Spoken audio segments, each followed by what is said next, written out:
Well, welcome. It's a privilege to have two of Australia's finest chefs with us today, Sean Preslin, Giovanni Pilu, to show you our farm. So we're going to today take you through our process, introduce you to our teams, and show you how these fish are bred, farmed, and finally delivered to you around the world.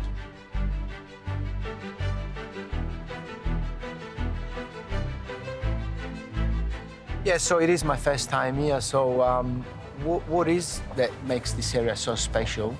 It's all about the waters. Every farmer in the world claims they're farming in pristine waters, but this really is. Yeah, at the back of these islands is basically the Southern Ocean, and there's nothing between us and Antarctica.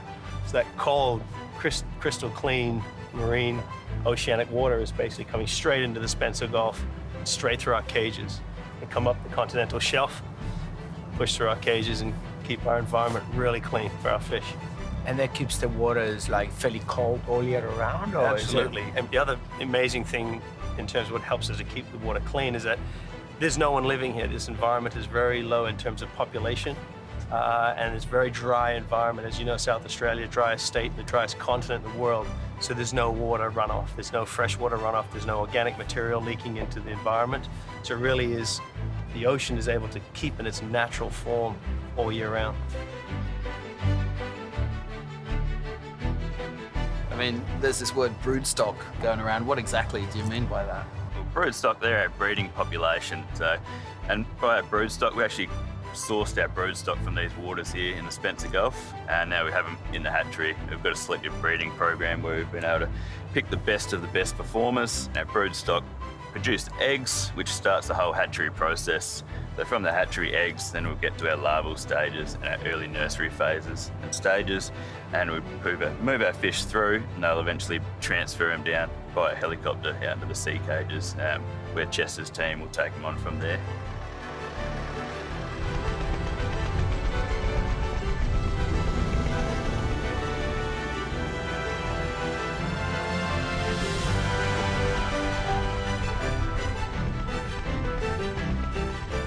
Chester, how do you feed the fish, and like how much do you give them? How do you know when to stop feeding the fish so it doesn't?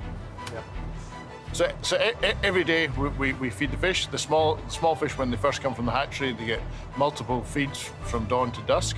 And as they get bigger, they then go to 2 feeds, and then eventually they'll go to 1 feed a day. But we have to feed the fish every day.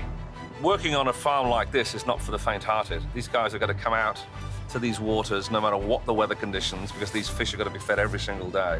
So it takes a really special, highly skilled group of people to nurture these fish through their 2 years here in the ocean. And it's a combination of science and nature which gives us the incredible quality fish in the end. I just wish we could get all the chefs that we deal with down here to Port Lincoln to see how we approach the farming practices, and they get full value out of this environment, see how clean it is, how pristine it is, and what's been farmed for 17 years is still in its natural state. And they can take that. It's difficult to get that visual when you're in a restaurant in the city in Melbourne. To come and see it now would be an optimal sort of experience. We're exporting around half our product these days, and it's going within 4 days of being pulled out here of the water. It's on the plates in New York, London, Venice, Roma, Milan. And that's due to an incredibly sophisticated and rapid supply chain. I mean, Troy, you guys picked the fish off from the wharf this afternoon at 4 o'clock? No, that's correct. So the fish are harvested, they're delivered into our state-of-the-art processing facility in Adelaide, and everything is sent off-site by the end of that processing day. So everything is on a plane, it's on a domestic transport to go to our interstate customers, but certainly we go into Europe and Americas and just about every continent there is, at least 3 times a week, and it's a 1, 2 and a 3 day turnaround. Our product leaves on a Tuesday and arrives in the US on their Tuesday.